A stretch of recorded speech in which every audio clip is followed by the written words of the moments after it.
Hi, good to see everybody. So, I want to welcome you all to the Foundation for Conscious Living's Big Leap Home community calls. And my name is Michelle Yasuda, and I'm the program director for the Big Leap Home online programs. So, the call that you're on tonight is part of these programs that support individuals, organizations, and communities in generating agency, connection, and creativity on our shared planet. And this call that you're on is one of the ways that we express this. So I have a few logistics. Yancy, I forgot to ask you about questions. So maybe you could just tell me now how you want to handle questions as people have them coming up. Would you like people to put them in the chat, or would you like people to raise their hands? How would you like that? I have a prompt for each question, actually.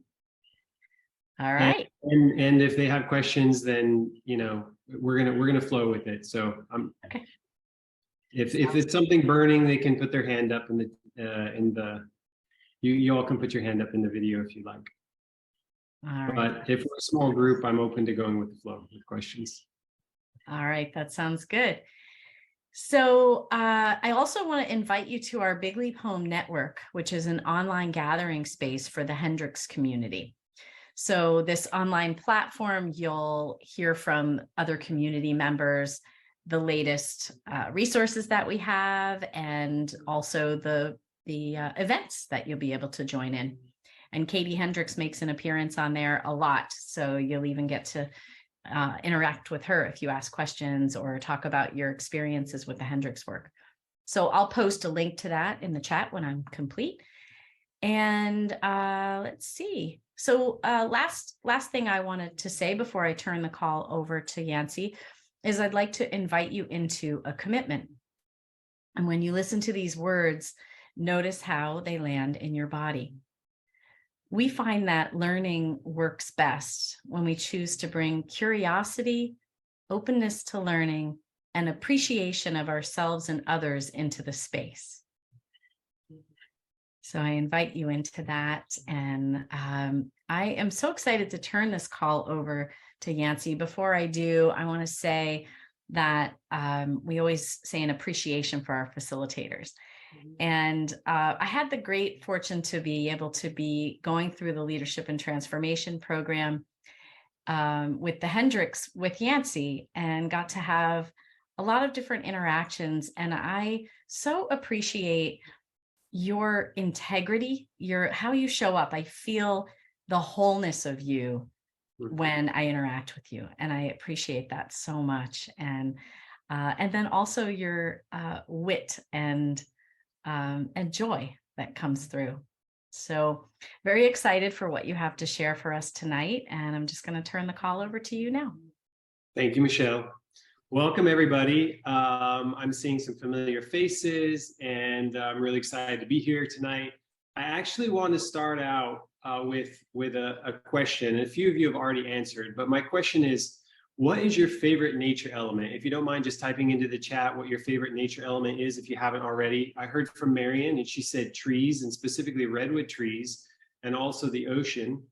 And then Linda said birds. Carolyn said the ocean. Monica said the wind.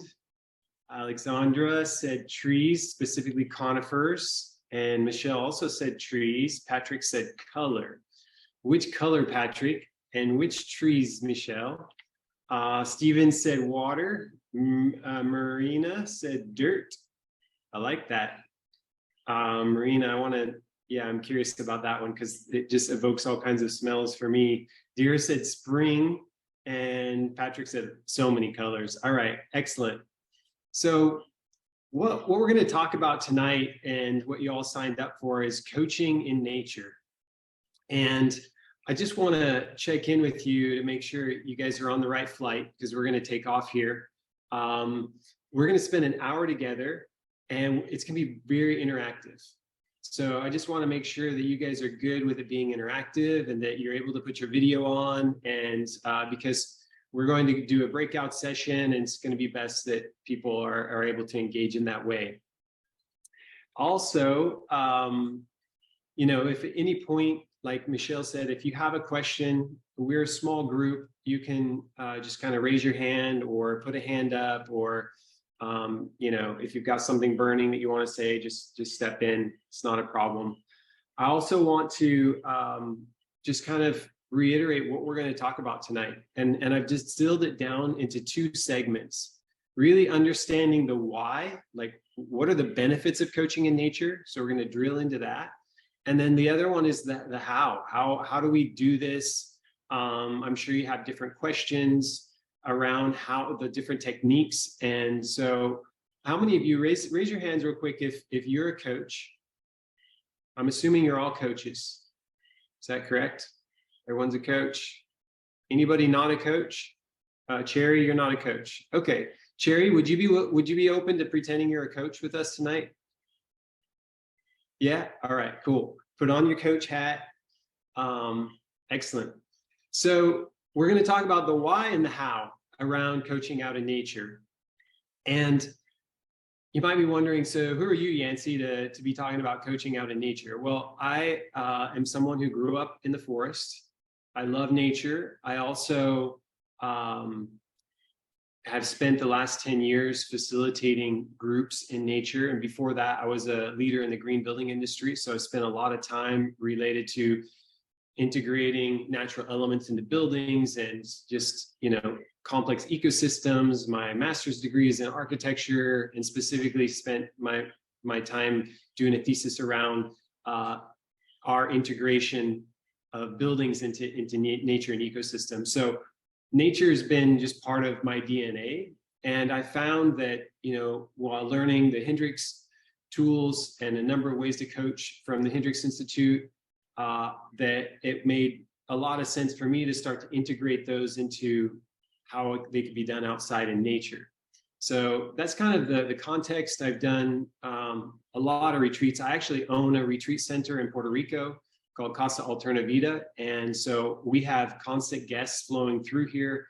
I've helped facilitate hundreds of retreats. And a lot of the times I'm doing either group coaching with full corporate groups outside, or working with individuals like on one-on-one deep dives out in nature. So I'm going to share from that perspective, and there's no right or wrong. So how many of you, raise your hands if you already do coaching out in nature? So Marion, Michelle, and Carolyn, you already do a little bit of coaching out in nature. That's awesome. So I started off with just checking the chat here. Stephen, not a professional coach, but going that direction. Okay, awesome. Thanks for joining us, Stephen. So we're going to get into the why. The why. Why would you want to coach out in nature? For those of you that already coach out in nature, whether it's Michelle or Marion, why do you coach out in nature? Carolyn? You want us to just speak up? Yeah. Yeah. Well, funny thing is, I think what started it for me was, I can't remember if I did it before the pandemic. But once that happened, I had some in-person clients. I see a lot of people online, but I had some people and we started to meet out in my backyard. And I noticed that it was a different experience to be able to be in that space. So I wasn't using the space as much as being in the space. And so that was my experience of coming into that. That's great. And are you continuing to do that now that yeah, okay. Yeah. Super. Yeah. Does anybody else want to share? I'll share. I do writing and creativity retreats, and I just find, we do nature baths and observational mindful nature walks, and then people get into their senses, and then after doing that, they sit and write, and it just amplifies everything. I find being out in nature like that and quieting the chatter with the senses, using the senses in nature, just drops people into their words and their memories, and it's just almost miraculous, really. I really appreciate you sharing that, Carolyn. That's That's exactly why I had the subtitle of the pathway to rapid transformation, because that's what I notice as well, is that nature tends to do like more than half the work for me, or at least it feels that way, or even more. It just feels so much more easy. So thanks for sharing that. Anybody else? I stumbled onto it. I don't do it a lot. And I came to this and like, oh my God, this is so perfect. I just moved to Santa Cruz. I just discovered I'm 4 minutes away from the most amazing redwood trees, hiking trails. And there's like this white sand on top that was under, was the ocean floor 10 million years ago. So anyway, so I'm like, oh my God, like VIP coaching sessions out here. And I did that for a while when I was living in Berkeley Hills, and this millennial client was coming over. I said, hey, the next time you come over, what if we walk and talk and take a hike? And so we did that. And I just found myself saying to her, like, and all of these trees are also your coaches, and, just listen to them and da, da, da. And like, so I would love to do more of it again. I love that, Marianne. Thank you for sharing. I can only imagine the energy of support that you have with those really, really tall, beautiful sequoias. All right. Well, diving into, was there anybody else that had something I wanted to share related to your experience of coaching in nature? Okay.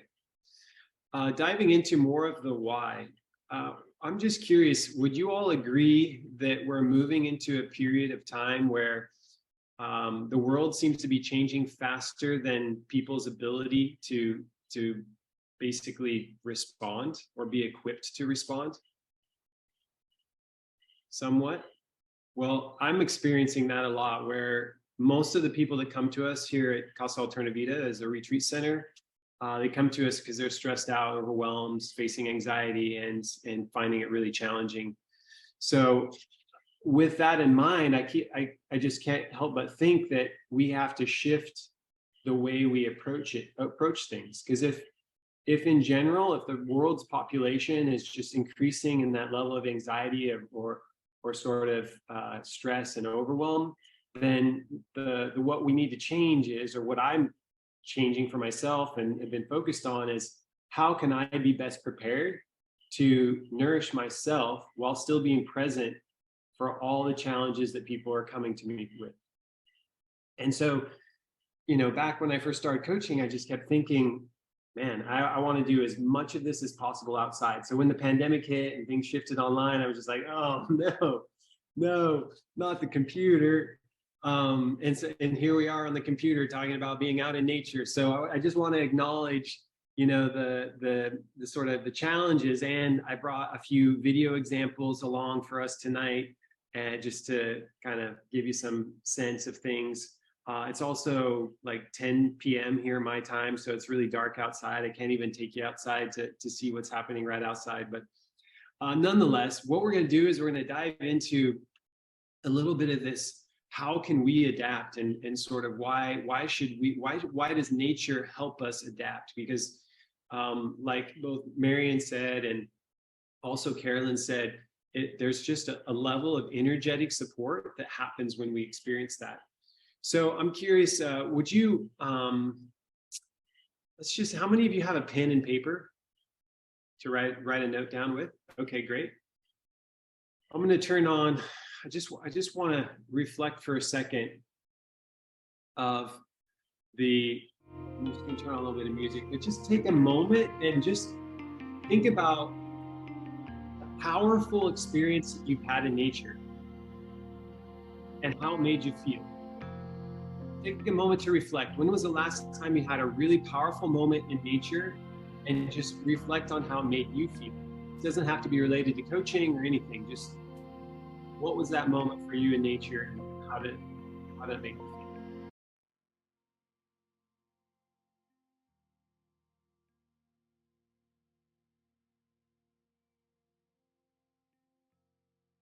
If you don't mind, just write it down, take a moment.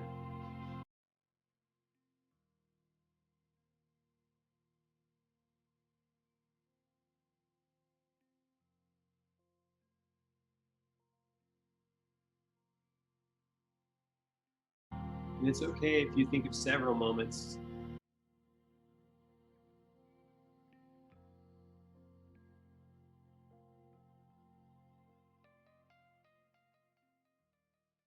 All right, just wrap up your thoughts there.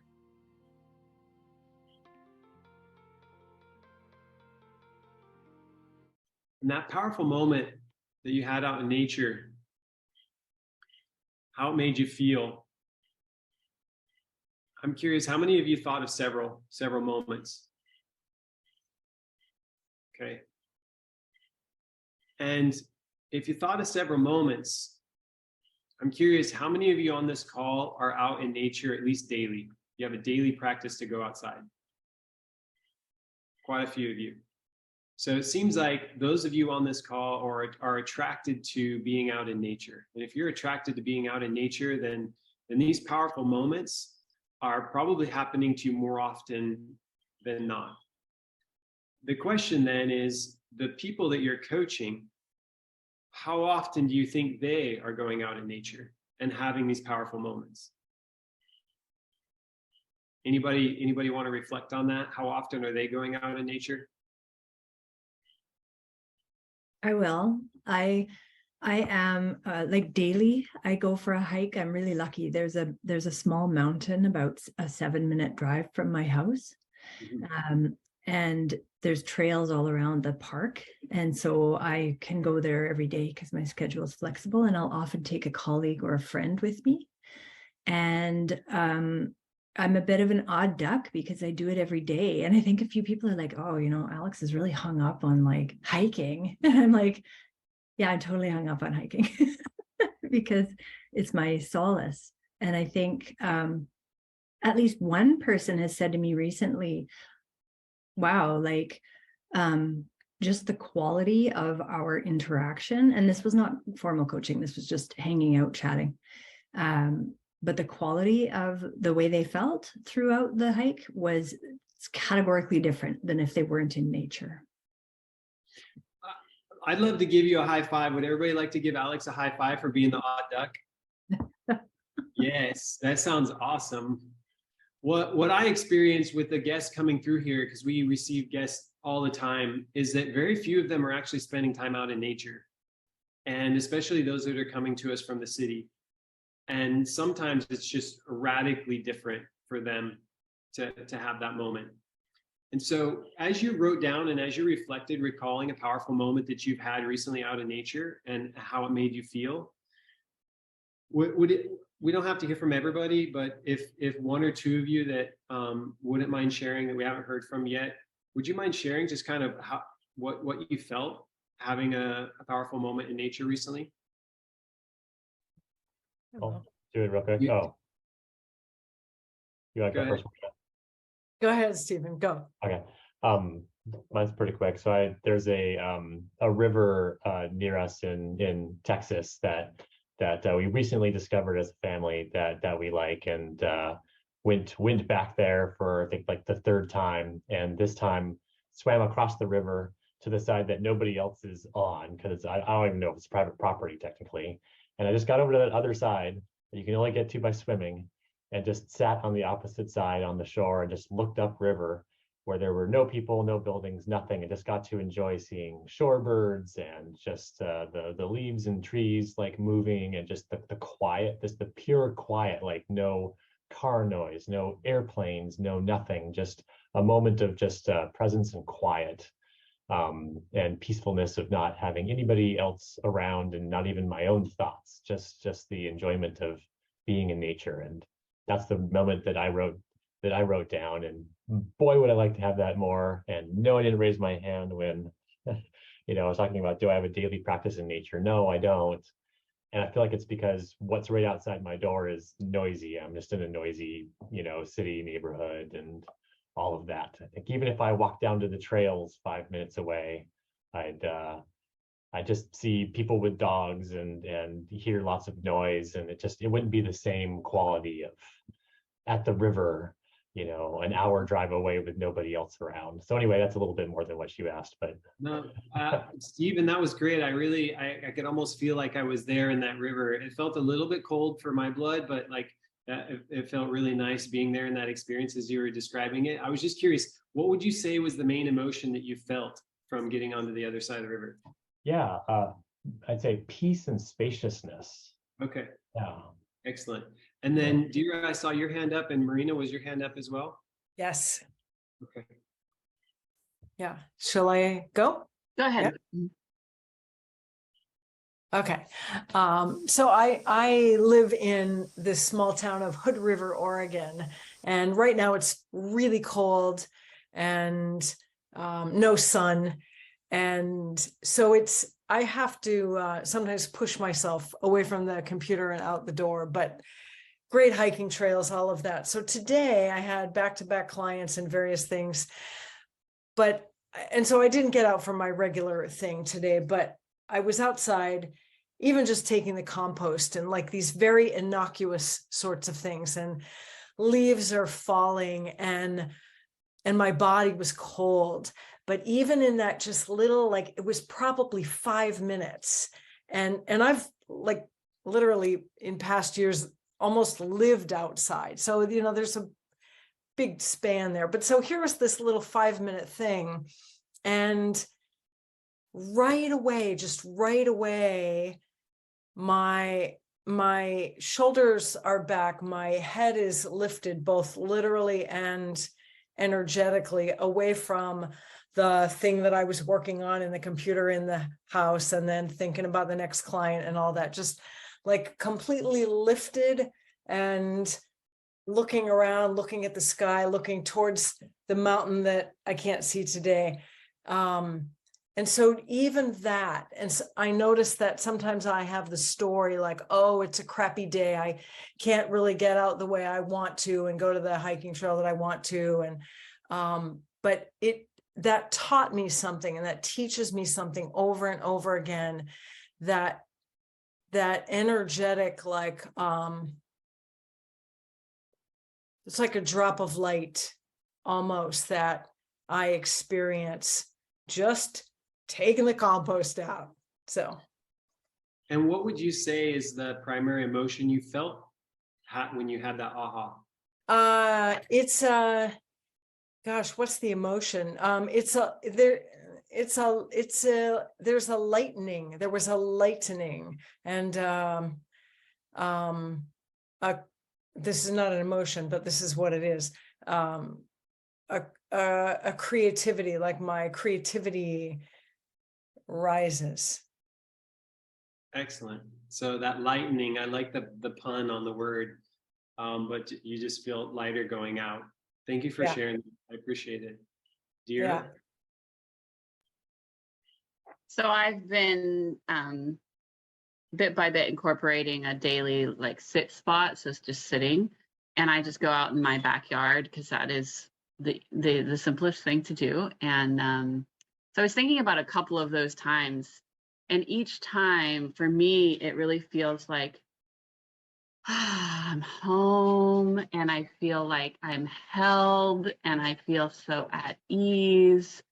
And often, like recently I went out and it was sprinkling and raining, and I have a waterproof blanket, and I just rolled up in my blanket and laid down and fell right. It's so easy for me to fall asleep out there.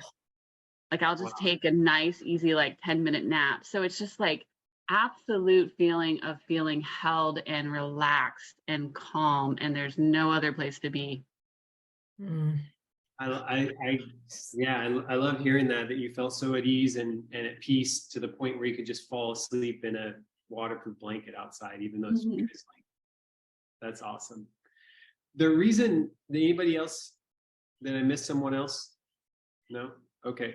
The reason I ask these questions is to start to unravel the subtlety of what you as coaches can sense and feel, and the subtlety of what your clients are potentially experiencing unconsciously. Because what I've noticed is that a lot of people are stressed out, overwhelmed. Like I said, they're coming to us with their problems. And if within the first 5 or 10 minutes of being outside, those problems are already starting to melt away, it makes our job so much easier. It makes it so much easier, and it makes it enjoyable for us to be outside. And even if someone's still unraveling, or you're supporting someone with unraveling something really heavy, I'm looking at those elements, the wind. I'm just imagining the wind blowing it away from them, that it's not something I need to take on. I'm looking at the elements of the waves, washing it away from them, not something I need to take on. I'm looking at all the elements for signs to support the whole process. And so this is a subtlety that's important to kind of start to cue into. No different than looking at someone's flags. It takes time to see someone's flags while coaching. What I mean by a flag is just the subtle cues, whether it's with something they say or something they're doing consistently with their body. And that's actually another reason why I love doing coaching out in nature, is that I see flags happen really quick. You know, that when you're moving through a space, when we're like working in the sand, or when we're standing in a river, in a rainforest, there's like so many elements that you can see unfold much quicker than if you're sitting in a room doing a coaching session in a traditional way. I see them unravel so much faster, or they show up so much faster. So it's just fun for me to get curious about them and to just be in a noticing frame of mind around those flags and how they come up. So another piece I want to reflect on in the subtlety is that this is something that I believe many of us in the world have forgotten, is that we are nature. We're not separate. We are nature. And we've taken ourselves and separated ourselves and somehow constructed this idea that we're not part of it, but we are part of the system. We are we're sharing the same air that everything else is breathing. We're sharing the same water that everything else is using. We're a part of this. So if we're part of this, why not use, however we want to reference it, nature, Mother Nature, why not utilize and leverage and work with those natural rhythms to support us in coaching in a way that gives us so much more ease, so much more lightening, I believe it was that Marina said, just to have more pleasure when we are doing the coaching.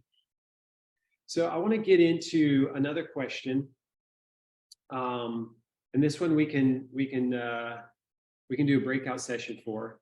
And that question is, what have you noticed as a benefit of spending time outdoors in nature? What have you noticed as a benefit? And what we're going to do is we're going to do a breakout session. There's going to be 3 of you. We're only going to have 6 minutes, but just talking more about the benefits. Like, you know, maybe it's a feeling, maybe it's a thought, maybe it's a frame of mind. What are those benefits that you notice for yourself being out in nature? And so, Michelle, if you could help me break folks out in groups of 3. We're going to go out and just simply talk about, if each of you can take a couple of moments to talk about the benefits that you experienced for being out in nature. And then we'll bounce back here in 6 minutes. Sound good?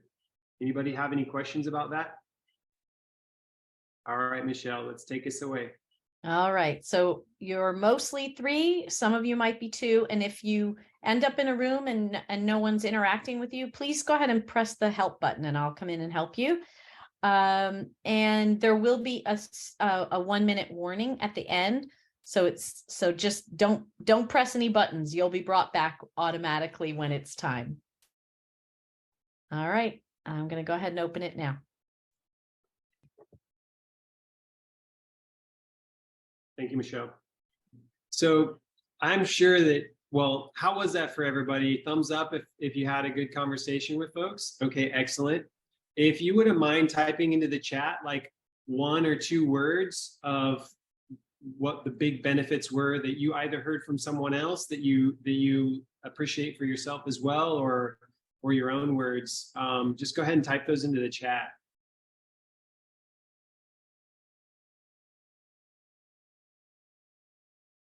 So what I'm seeing here is from Stephen, a sense of expansiveness. From Carolyn, feeling of peaceful aliveness. Alexandra, not taking human things so seriously. I like that. Michelle, easy presence. Patrick, peace of mind and clarity. Stephen, feeling supported by nature. Linda, calm, expansive, part of something bigger. Marina, connection, almost a native wisdom. Yeah, I appreciate that as well. Darlene, heightened joy. Yeah. And Andy, surprise visitations from bugs. Marianne, efficient essence. Yes, I am. Efficient essence. And Dira, renewed. Andy, awe. And looks like Cherry, physical, emotional, and mental regulation. Yes. Darlene, like a child. Marion, love, nourish, one with, infinity, sourced, soul nourishment. Okay, so thank you for sharing those words. Wonder with Linda. Yes. What I notice, to add to this a little bit, is a deep feeling of groundedness. It's so easy for me to feel in my center and to feel grounded. Also, I'm typically barefoot because I'm either in the sand or I'm in the rainforest. But also the idea of like being out and moving keeps me more grounded in my belly breath as well. And that fresh air, I notice, helps purify things for me. And then what you may or may not know is that there are a lot of natural endorphins that get released just by being outside. In fact, the study of 20,000 people found that at least 2 hours a week created a significant increase in their overall well-being and outlook on life. So it's just a nice thing that for you to write as a prescription if you're coaching someone, to just always give them a prescription of time in nature as well. Some other things is that I notice nature is a big heart opener. So a big benefit is that it just naturally starts to take off some of the layers of armor that some people have, especially if they're coming into a room that might not be as welcoming. So some could say that has to do with all the colors of green and how that really helps support the heart chakra. There's multiple reasons for why that can be a heart opener, but that's definitely a big benefit that I've seen. And it allows people to be able to go deeper, is also what I've experienced, because there's a higher level of trust. So I noticed as well, it's easier to move into a form of play and to have fun. It doesn't always happen right away, because usually there's some bigger stuff to move through, and then I usually find that there's some element in nature that we get to work with. So an example might be processing the emotion of anger. I often end up working with people that, like myself, in the past, I've had a hard time expressing my anger, and so I would just swallow that anger. And so sometimes I'll go into the waves, and we'll punch the waves. We'll let the waves push us around. We'll kind of slap into the waves and just start to move that anger, but with our full body. Even yelling underwater feels really good to start to move that emotion. Sometimes we'll move like into the coconut trees and throw coconuts, but before they throw the coconut, I'll ask them to just say, all right, so what is it that, what are the things that are really burning up inside you? If you think back of like where you've been having tons of ruminative thoughts, put each one of those thoughts into a coconut that represents a particular situation that made you feel angry that you never got a chance to fully express. And then just with all your effort, throw that coconut. And so sometimes I'll end up like a pile of wood carrying over a big pile of coconuts. These are usually dried out coconuts, not brand new green ones, because those would be too heavy, but the dried out ones. And then they just start throwing coconuts, and I'll ask them to just take their time, put some intention into that coconut, and then release. So there's all these different elements. You guys could probably choose pine cones wherever you're at. Like there's different elements that if you're open and curious, you can start to find elements to help move those things on. I also have a couple of other examples. I'm going to share my screen at this point and basically just show you a few other examples of Hendricks type tools. One of them is here. Can you guys see my whole full screen okay? Yeah? Yep. So, perfect. This is actually 100% responsibility. And I'm doing this with a team. And if you see there's circles. They've drawn their circles in the sand with their feet. But here's a couple subtle elements that really drive this home. Number one, there's acupressure points on the bottom of their feet. And so them drawing that circle in the sand just locks in a different way. It locks into their whole body in a different way. They're remembering of like, I keep this issue going by, and I can create what I really want by. Those two sentences typically lock into their memory way better than any other environment I've done this in. And then the idea of jumping in and out of the circle and standing outside that circle in the sand while they hear the sounds of the waves, like it's all subtle. Like the sounds of the waves are just like, I always visualize it just kind of like taking away layers and easing people into the process. I have some other examples, but before I jump into another example, does anybody have a question about using 100% responsibility as a concept? Does anybody not know what that exercise is? No, you guys are all familiar. Okay, excellent. So I'm going to share another example of a different tool. And this one, maybe you guys can tell me, but this is a fear melter, a sumo fear melter. And I was working with a corporate group, and we were sitting in circle, and they were actually sharing, one of them started sharing some things that they had fears about. And so we ended up moving into this process I ended up teaching them about fear melters. And then eventually what happened is we started, you guys are seeing my screen okay still? Okay. We started doing fear melters to support each other. So someone would share something, and we'd all do the fear melters and just come in close around them. And I taught them the different fear signatures, and it gave them a tool. But doing this outside, right next to the rainforest, it just started to give them a new tool and a new set of language to go back with. You're already familiar with fear melters, but there's just something about having the spaciousness that kind of helps it lock into their system a little better. So it's no different than the bodification of things. It's just that using nature as an element to continue to help. Here's another example. This is, I had just taught the whole series around conscious listening and listening filters. And so this is the breakout, and they're doing a breakout, and they're talking, actually, this is doing it wrong. So that's why they're laughing so much, is because they're all doing a really crappy job of listening to each other. And Honey, my dog, is actually doing a terrible job of listening to me. She's digging a hole there. And so you can just see that the wind is blowing through, and these are people that have, these are doctors and nurses and administrators, and they've had some sticky points through the pandemic of communicating with each other. And it's just bringing a whole different form of levity by being outside. Some of them have already started to use their feet and move the sand around. Some of them are, there's just different pieces and parts of how listening with the listening filters. And also the way I love to demonstrate listening filters is actually by having them listen to what's happening outside. And so I first tune them into their actual sense of hearing.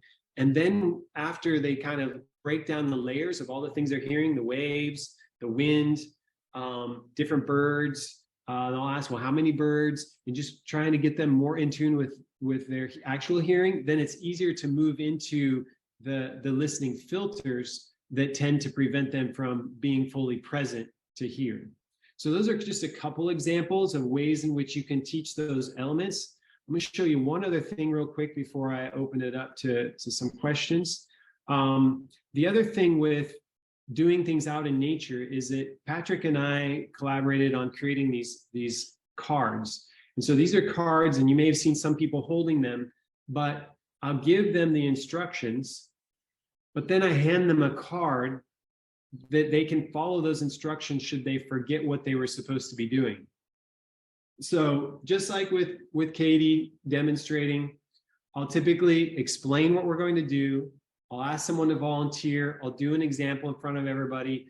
Then I hand out the cards, and everyone gets a chance to go out and do it. So these cards represent, or we've created a series of these that represent the different types of tools. But I found that having those available makes it so much easier for the flow, for people to kind of break out and have some space to do that. So I'm going to stop there. I shared a little bit more about the benefits of working with nature And then I started to share some of the techniques around how to leverage these tools out in nature. And I just want to stop there for a moment to check in. Does anybody have any questions so far? Are you guys frozen? Not not frozen. One question would be like, so I'm doing the playing into, like, you know, being a coach. It's something that I'm interested in changing my career this way.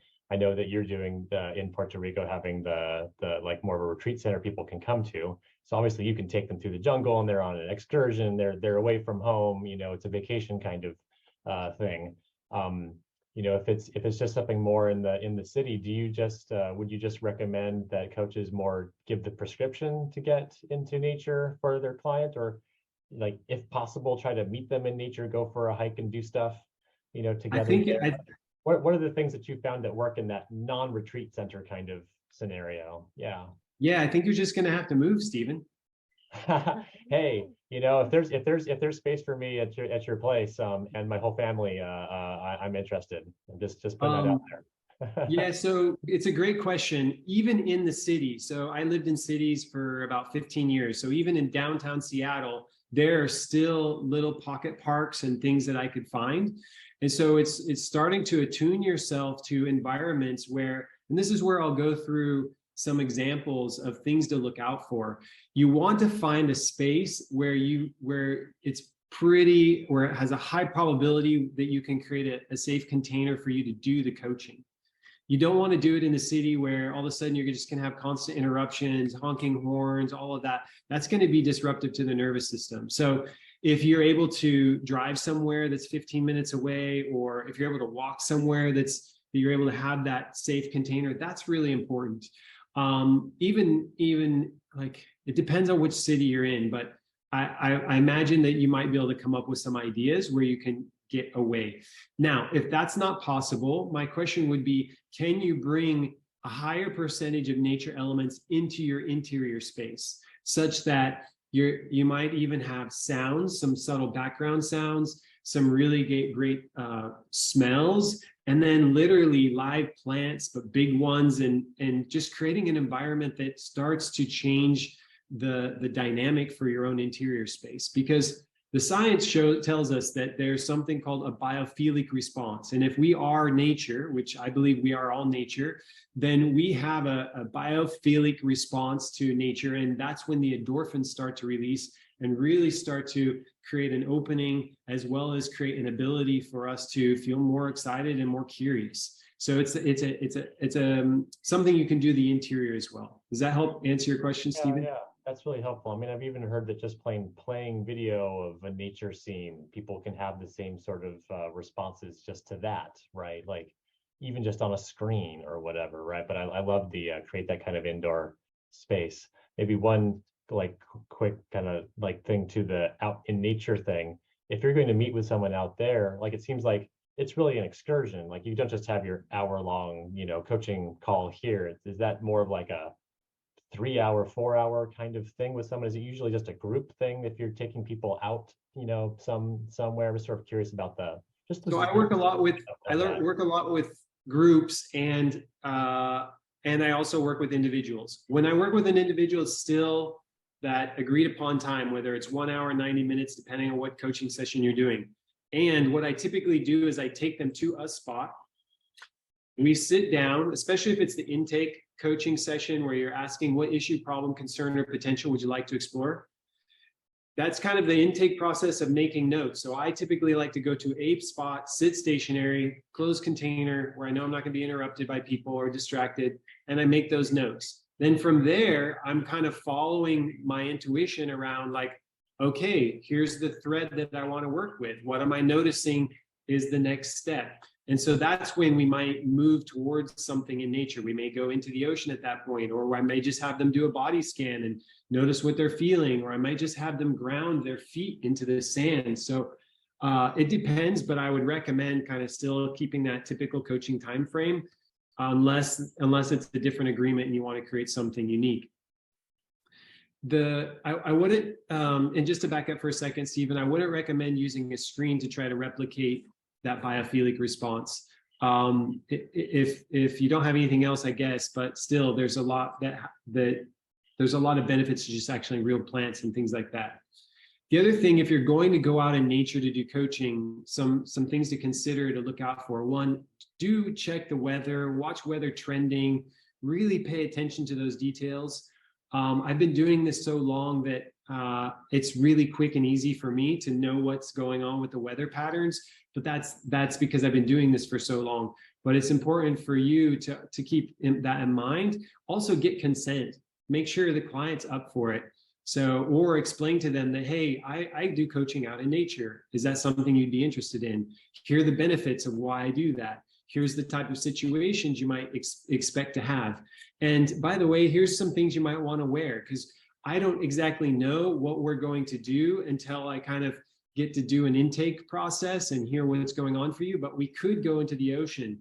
Do you know how to swim? Okay, great. We could move around in the sand. So are you okay with going barefoot? Or we might go if it's into the rainforest. So those are all things that you want to set those expectations before ever having the coaching session, so that you're not like totally on the wrong page, or like someone shows up in high heels and is like, what? You want me to do what? So it's important to get those things clear.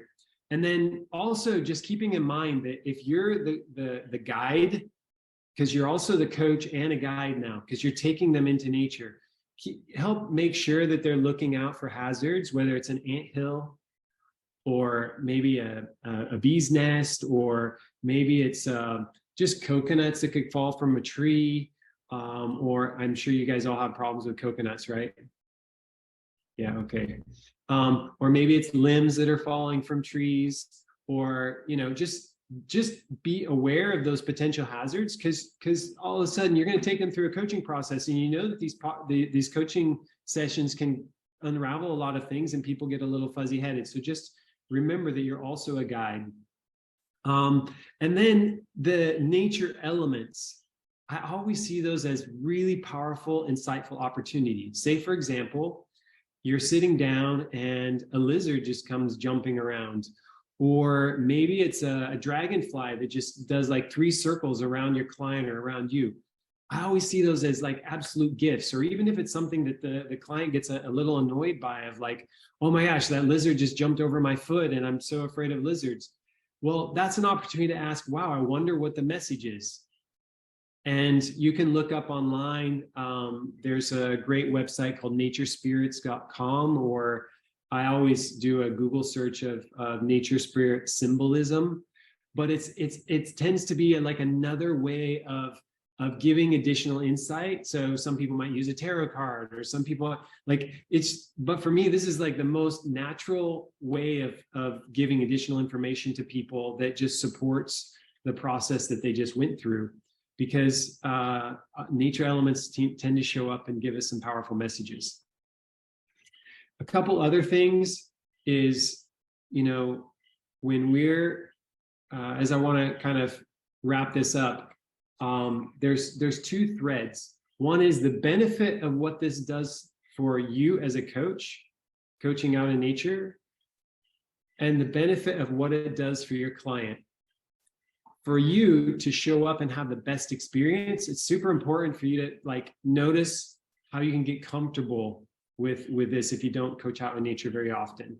How can you show up in a way that helps you feel curious, feel open, feel confident, and to feel at ease and in your own flow? Sometimes what I'll do is I'll run down to a location before I do the coaching session, just to make sure that nothing weird is going on, that there's not suddenly some event happening at a beach that's typically empty, so that I'm not taking the client into a spot and then needing to switch up a whole bunch of the plans. So just prepare yourself, because it requires a slightly different way of preparation, at least that I find, is just making sure that things are the way I'm assuming they're going to be. And before,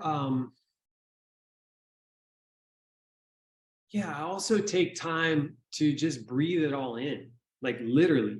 Before that coaching session happens, just take a time with your client to just presence the air, maybe, and smell the difference. Like for me, it's the salty air, or just the smell of some flowers or like the different aromas that come through the air. And then that helps ground them into that experience, and it grounds me into my own experience. So just choosing the steps to help, again, align with nature, because it's your resource. It's there to support you. And we often forget that it's there and it's so powerful. And so the more that we can show up in harmony with it, the easier it's going to be for us to flow. So we have, by coaching in nature, we have this ability to create this deep human experience.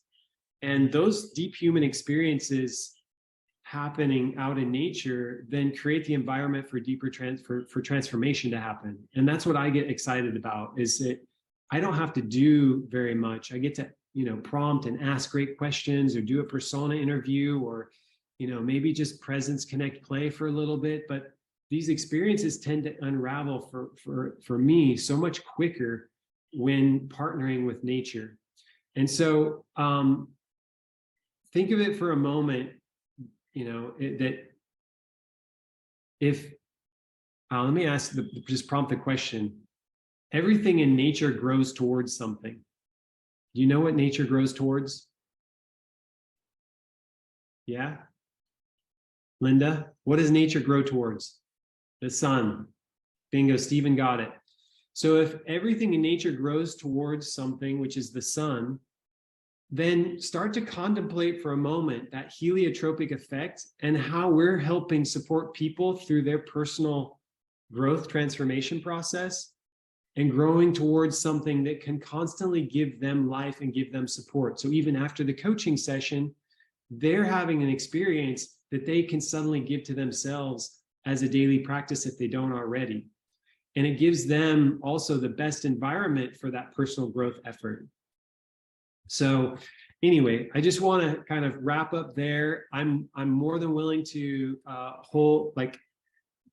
bring the call to a close, and I'll stay on the Zoom call if you don't mind for a few more minutes, Michelle, for questions. But I want to thank you all for being here tonight and for hanging out on a Zoom call instead of being out in nature. Maybe next time we can do it in person. Thank you so much, Yancey. Yum. I know I feel inspired to weave this into my coaching a lot more. And I especially love the easy one for me is to bring more nature inside the space. So I really love that, and the reminder of how I can do that. So thank you everyone for being here tonight. I put some links in the chat there if you want to get in touch with Yancey. I put his info there. And then if you want to join our network, I put it there. And thank you. Thanks everyone. Thanks Yancey so much. Raise your hands if you want to stick around for some questions. A couple of you. Is that okay with you, Michelle? Okay, super. Thanks. For those of you bouncing off, have a great rest of your evening. Thanks, Yancey. Bye, Thanks, everyone. Patrick. Thanks.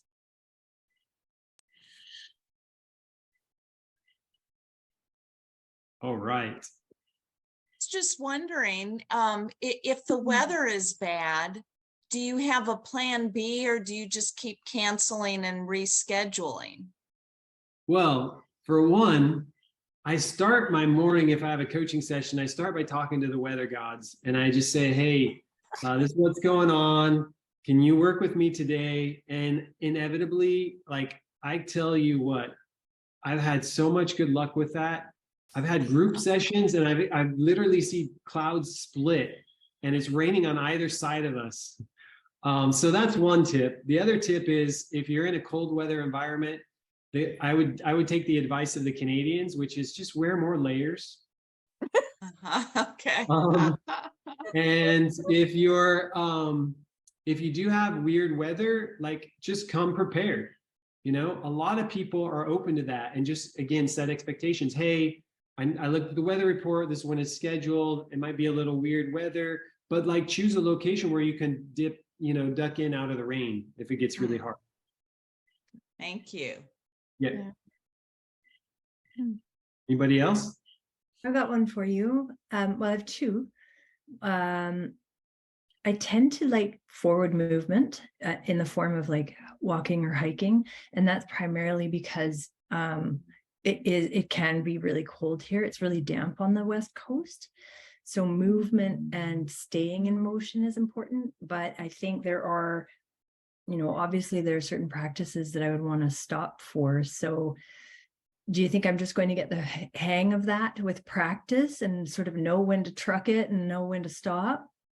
Yeah, I think what I notice is when I feel it's important to make eye contact, when it's a sensitive thing where I feel like it's important to drop in deeper with the person and have that heart connection, that's when I'll turn and face, The walking exercises, that's like when you're working through essence pace, or you're demonstrating something, or if you're just having casual conversation. But most of the time during coaching, when I'm really in that process, I'm not just doing that walking next to someone. There is a softer level of coaching I do with groups where when we're moving through spaces in nature, and maybe there's a big muddy situation, that's where I'll stop and do a small chunk piece of coaching. And I'll ask the question, how do you typically move through muddy situations in life metaphorically? And then we'll talk it through. Most of them are unconscious of how they do it, and they don't know. And then I watch what happens as they go through the mud. Some are trying to tiptoe around, some are just like getting all muddy going through, and some are like, trying to look for a pathway that's not muddy at all. And that translates to how they experience things in life. Yeah. Some wait and follow everybody else. And so then I just ask curiosity questions of like, how did that, after we get through, I'll be like, how's that translate to how you experience movement through life and the muddy, sticky situations in life? So I would choose wisely which ones are movement elements versus the depth that we get into in coaching. It's so important to be present, make that eye contact and track with them. Otherwise, I have a harder time doing that by someone's side. Yeah. Okay, good. That's great. Thank you. Mm. Anybody else? Me. Linda. I just want to thank you so much, because I never thought of this before. This is a whole big, beautiful paradigm shift.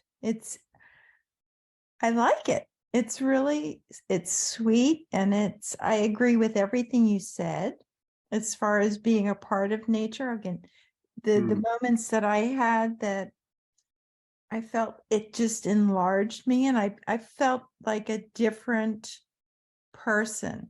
And so this makes so much sense. And I just never thought of it before. And I'm excited about it. You're very inspiring, and I'm glad I stayed up. Where are you at, Linda? I'm in South Carolina. Oh, yeah. So yeah. Close to me. Yes. But you're so good at this. Your presentation, everything was so organized and beautiful, and it's clear that you've done this for a long time, and you know what you're talking about, and you're confident. And I just thoroughly enjoyed this. This was really a sweet time and very inspiring. Thank you very much. I really appreciate that.